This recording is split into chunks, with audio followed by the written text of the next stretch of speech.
Living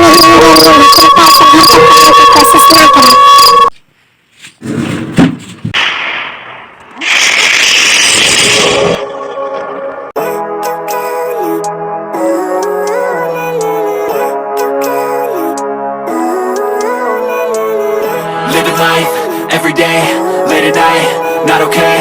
All I want, and I pray, all I need are some better days. Fuck me, I'm looking in the mirror, so foggy, but I've never seen clearer. I don't really think anyone can save me, and honestly I'm not really sure I want saving. I like to be my own worst enemy. There's no risk if you don't try at anything, so I'ma just keep buying everything. See you in the next life, have to be a better me. I don't think that my head's on straight, gotta flip it and grip it and go and get an x-ray.